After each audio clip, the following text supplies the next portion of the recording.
Nigerians have continued to knock the House of Representatives Committee on National Security and Intelligence over its recommendation to procure 2 new aircraft for President Bola Tinubu and Vice President Kashim Shettima.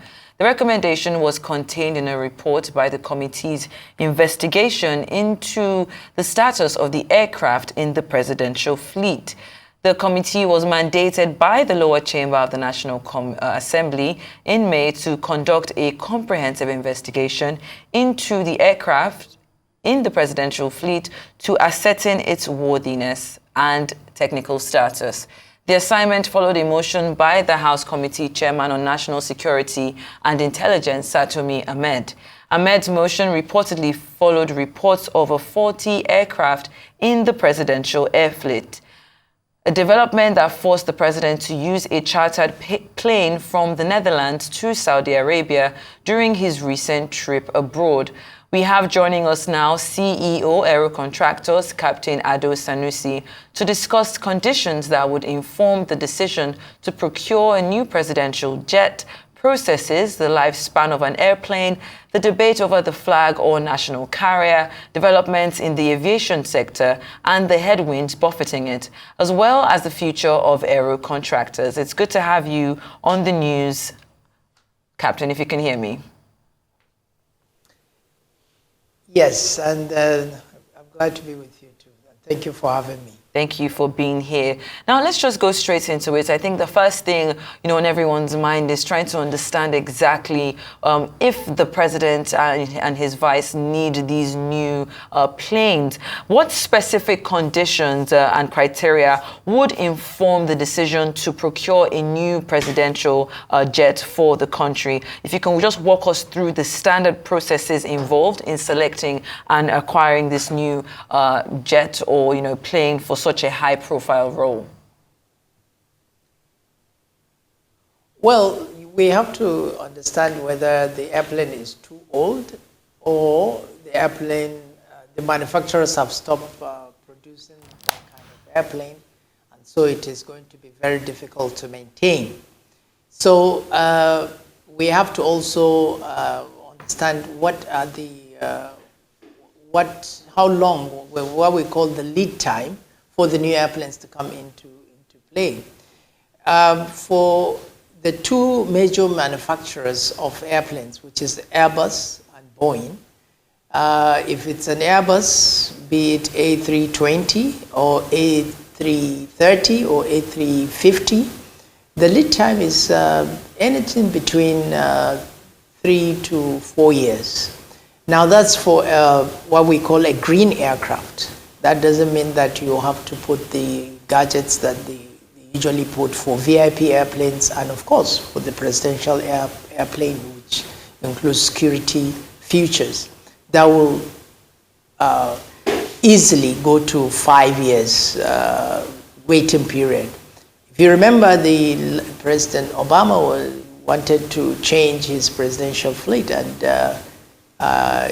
he noticed that he cannot even use it till after his 8-year tenure.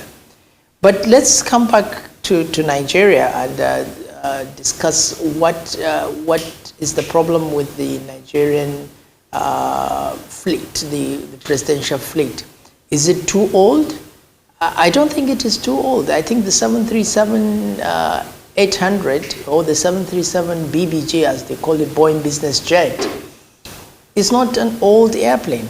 Yes, it was manufactured probably in the early 2000 and maybe 2009, 2010. I don't know the exact manufacturing date, but it's still flying very well in the United States and all around the world. Do we have a good maintenance culture? Do we do all the necessary maintenance that it's supposed to go through? Yes. Of course, aging airplanes don't have reliability as brand new airplanes, but also brand new airplanes can develop faults. So it's not whether it is brand new or it's an old airplane, but how you respond to a snag or how you respond to a maintenance issue matters. If you respond to it as quickly as possible with the parts that you require, so that the airplane can actually fly immediately. And of course, we have number one waiting to attend to meetings. Definitely, we should respond to it as quickly as possible. Do we have two? That if one is not serviceable, the other one will be serviceable? Probably those are the things that we should be looking at and asking the questions.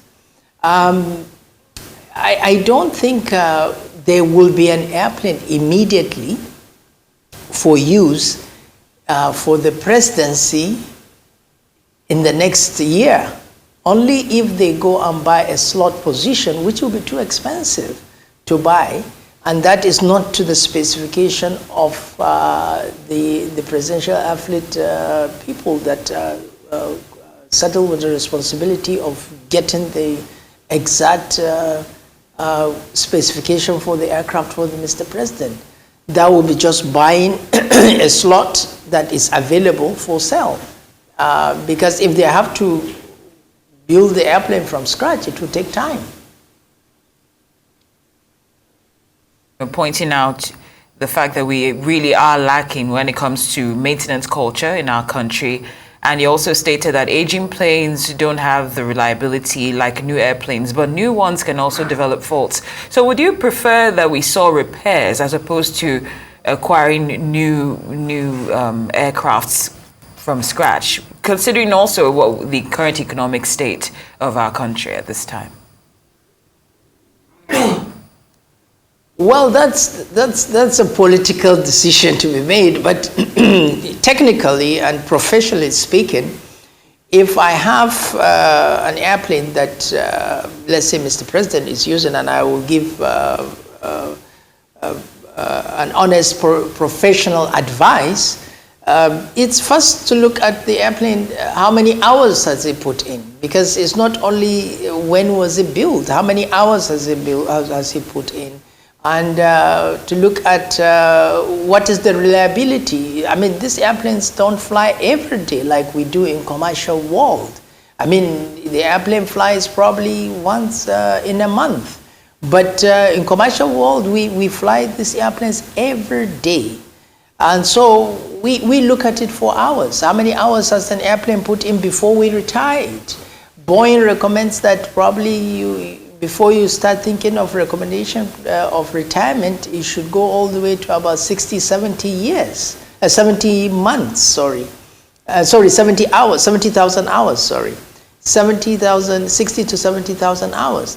Then you start thinking of retiring the airplane. So we look at the airplanes based on the number of cycles and hours on the fuselage and the engines and everything.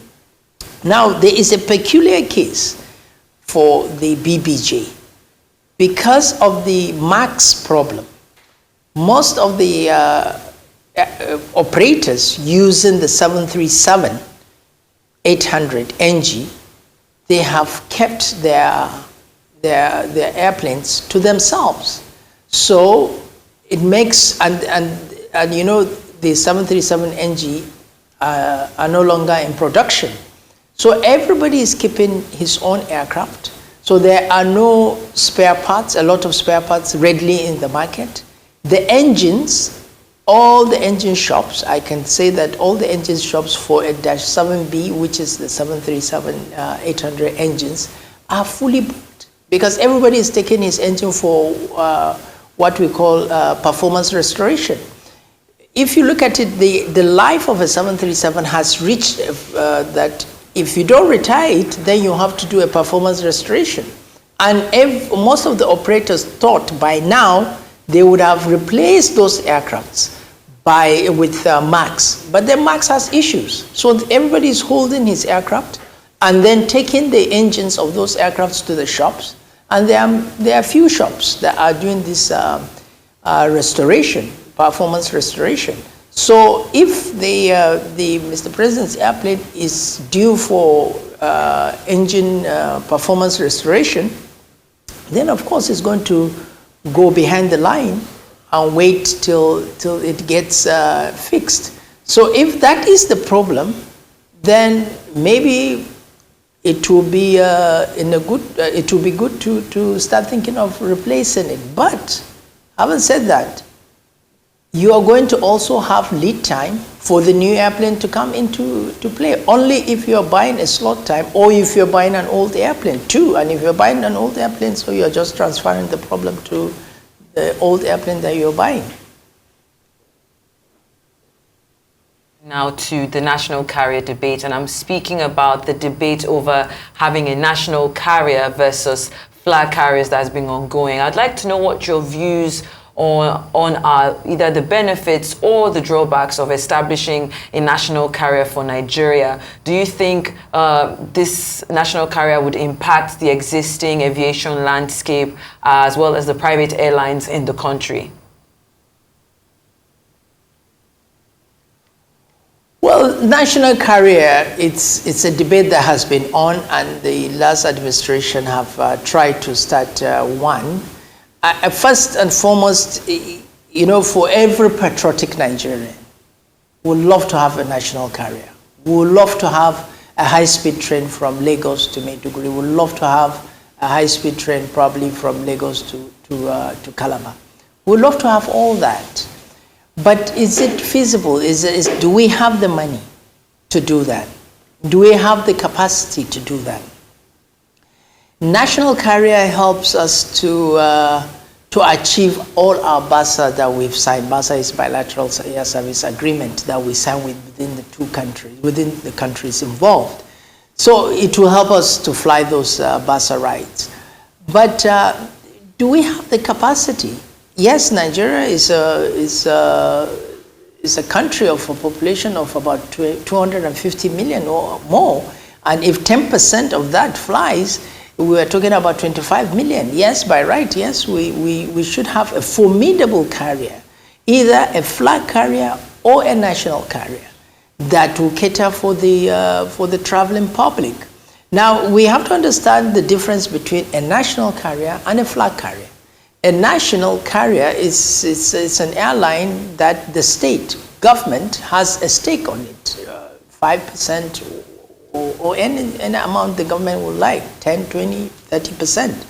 A flag carrier, on the other hand, is a domestic carrier that is owned publicly or individually by individually, or is publicly quoted, and then has the capacity and it's designated to fly the flag of Nigeria. That means to go international, like what Air Peace is doing, like what ARIC used to do, to fly into UK and the US, like all other carriers that are flying the flag outside Nigeria, MAX and the rest.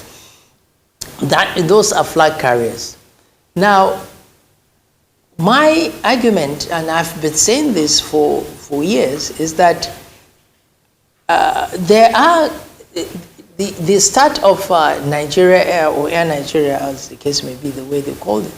I don't think it was when they went with it in a good way, because if you look at it, AMCON, the asset management company of Nigeria, had a lot of stake in aviation. They had ARIC, which they have substantial interest in ARIC. They had Aero Contractors, which by last count, they own 60% of it. This AMCON is government. These are all government and government-owned or interest in this aviation company. And then you leave all those companies, and then you now start another company, and you put 5% of that.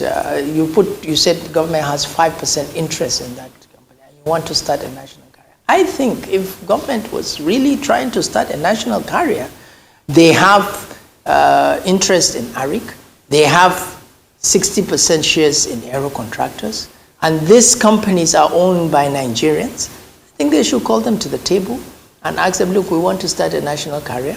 We have interests here. We have interest here. We want to come together and then form a company. I believe this would have been a very good platform without spending so much money to start a carrier. Now, having said that, is it necessary for us to start a national carrier? Maybe yes. Maybe there is a business case for it.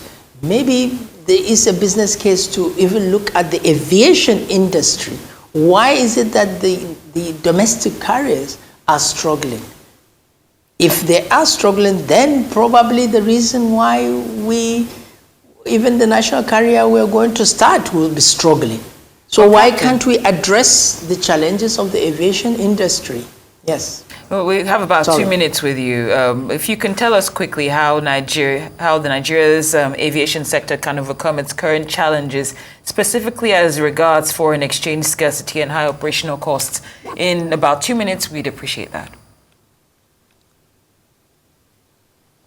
Okay, so the challenges in the aviation industry of foreign exchange, of course, we cannot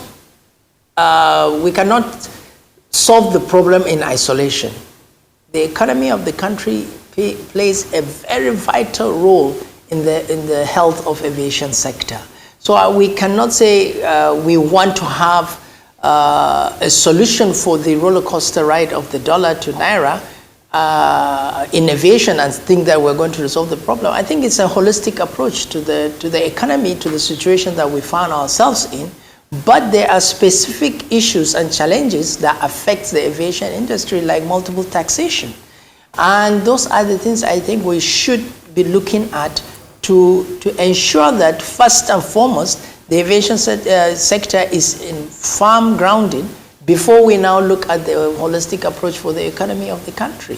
But I don't think that the aviation industry will prosper without addressing the challenges that has been affecting this sector for the past 20, 25 years. I don't think we're going to have any meaningful development without addressing these challenges or without actually going to the root cause of the problems of the aviation sector.